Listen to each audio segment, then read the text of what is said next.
this is not gonna be a good night. I told you guys can't eat my sandwich. I'm saying Uncle. Uncle! Uncle! It's been like, what, 2 hours? Yeah, probably two hours since we finished. And it feels like it's been about 5 minutes. Can I get a baked bean for you? I got a baked beans in the window, please. It's still there a little bit. It's starting to diminish. See, mine's still there. Team sandwich. Team sandwich. Number one team sandwich. There's the sign. Well, Jay, we've got so many entries for the new sandwich. I know what I'd like. I'd like the Uncle Bub's Belly Bubster. I like the barbecue Colossus. The barbecue Colossus. The reason why I like the Belly Bubster, because it's got Uncle Bub's in there. I think it's a great name. I think it kind of rhymes. I think it's a great big sandwich, and I think it's going to bust their belly. I agree with you on the big sandwich part, and I agree with you about busting their belly, but what I think is that this is a sandwich of mythic proportions, something the likes of Uncle Bub's, maybe anybody in the world has never done. So I like the Colossus because it's kind of got that mythic feel and big attitude for big egos, big eaters. Well, Jay, it seems like for once we're not going to agree on something. So what I would like to do is get the employees' feedback. The reason we brought you together here is because Mark and myself were actually at kind of an impasse on the naming of this sandwich. Our Facebook family came up with about 40 different names, many of them very good. We tried to narrow it down, and we came down to 2 selections, and that's really where we're reaching the trouble of deciding which way to go. On one end, we're looking at the sheer size of the sandwich, and it's kind of a sandwich on epic proportions, and for that reason, we thought maybe an epic name. And that's why we were thinking about doing the Uncle Bub's Barbecue Colossus sandwich. On the other end, we're looking at the impact that somebody eating one of these sandwiches might inflict, something that might be like a warning sign to what you do. And in that end, we're thinking about calling it the Belly Bubster. And that's where we stand, and that's really we're hoping to get as much feedback as we can so we can go ahead and get past our disagreement. I like the Belly Bubster. Is that what Belly you Bubster is a That's good idea. Look at this, Belly Bubster. Yeah, I think belly pop. That's the evidence right there. it hurts. Belly Bubster. It's a winner. It's unanimous. It's easier to say. Yeah, it's just It's got a nicer ring. Yeah, it is easier to say. At least when you say the Belly Bubster, it's tied more to us, like Bubs and stuff. So. All right, the question is, if we call it the Belly Bubster, do we call it the Uncle Bub's Yes. Belly Buster? Yes. Or do we just call it Yes. Not Buster. Bubster. or Bubster, right? Uncle Bub's Belly Bub. Belly Belly Bubster. Bubster, yeah. Okay, very good. Thank you for your Thank you feedback. for your feedback. We appreciate it. Well, Jay, it looks like it's unanimous from our staff. They picked the Uncle Bub's Belly Bubster. The Belly Bubster it is. All right, we finally came up with our decision, and it's time for us to let our Facebook family know of our decision. And it's official.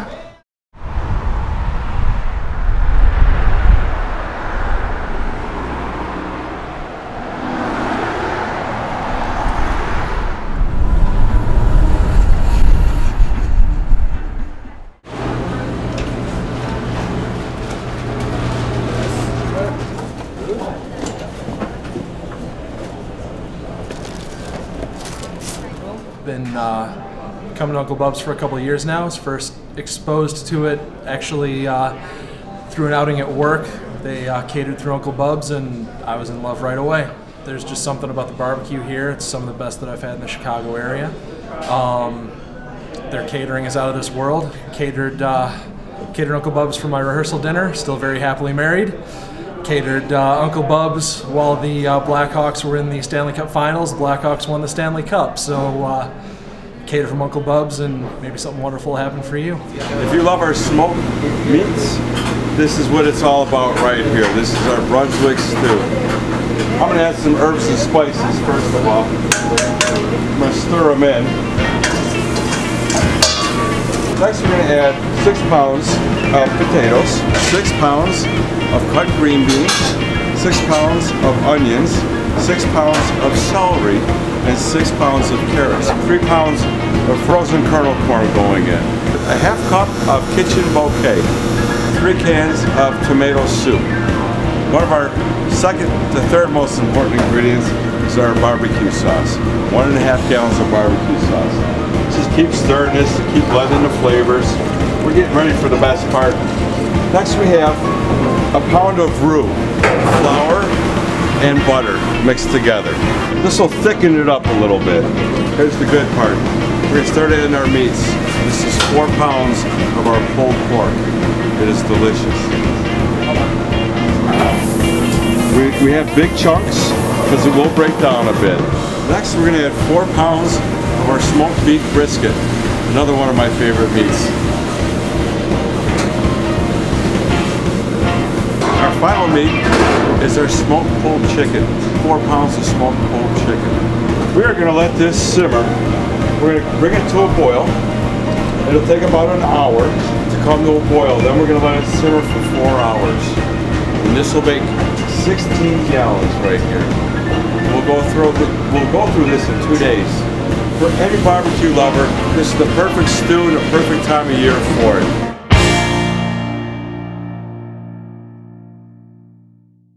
I love coming here because it's everyone in the family is satisfied and actually happy.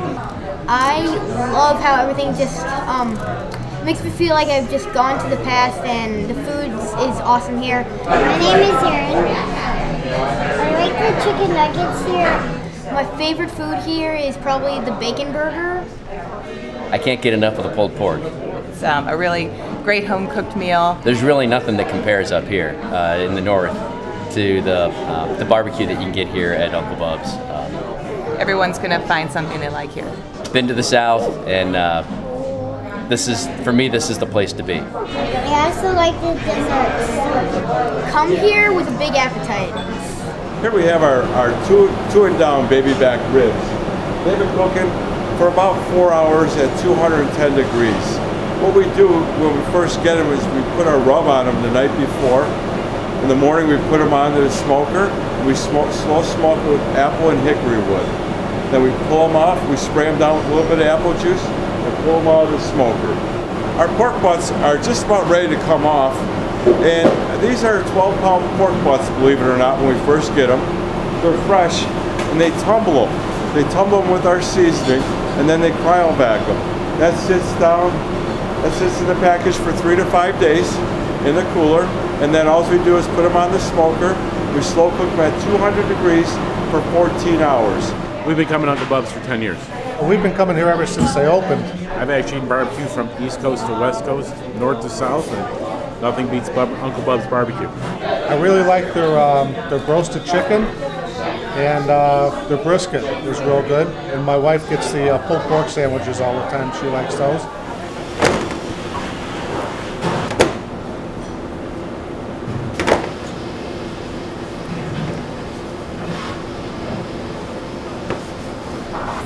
What we're doing now is we're going outside to load up wood for the smoker. We're getting ready to cook a couple cases of brisket. Now when I came in this morning, one of the first things that we did was go over to the smoker to see the temperature of the meats that were inside. One of those meats that we were testing out right there was beef brisket. And that was for the restaurant today. And that's really how Uncle Bub's works, is we're cooking around the clock, and the things like pork shoulders, things like beef briskets, things like whole hogs, those are things that we cook overnight here at Uncle Bub's. Now when we loaded those meats, when we were looking at them in the morning, that's all done in the inside of the restaurant. But the real key to what's happening is what's happening right out here. We load the logs in here, and the flame is going to go ahead and burn them, and then a fan is actually pushing the smoke into the chamber where all the meats are on the rotisserie. And that's what allows those meats to get smoky without eliminating any kind of flare-ups of any kind from the fat drippings. So I'm going to stoke our fire with 2 types of wood, hickory and apple. And what we try to do is always do a mixture of those 2 woods for our meat. And that's how we go ahead and stoke the fire and give everything that continual smoke. I feel that the hickory gives it a nice smoky flavor, and the apple is a little milder, gives it a good balance. We loaded the wood from the outside, so now we're going to take the beef briskets and put them on in. We're loading all the briskets in. What we really like to do here, we prefer fat side up. I really kind of like how when the fat breaks down, to kind of baste your meat as it goes. So what we've done is we remove the very thick pieces of the fat, and then we go ahead and season everything, and we put it in fat side up. So the fat that's remaining goes and it bastes the rest of the brisket as we go. And we're going to cook these overnight until they reach approximately 195 degrees, but not too much more than that because it can easily get overdone.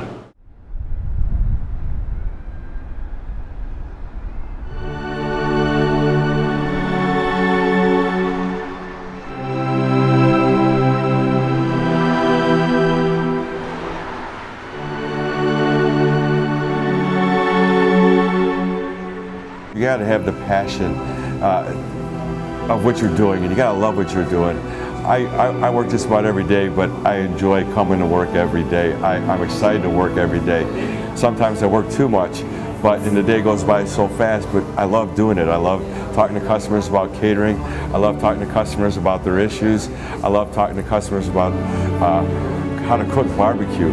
I think now more and more people are getting interested in cooking barbecue, and I think now the customer is understanding the long process that it takes to cook good barbecue, they appreciate it even more. And that really, that gets me, is when I see kids with rib sauce all over their face and adults saying, "That's the best barbecue I've ever had." We drove all the way from Indiana. And I enjoy hearing that. It's really a nice thing to see.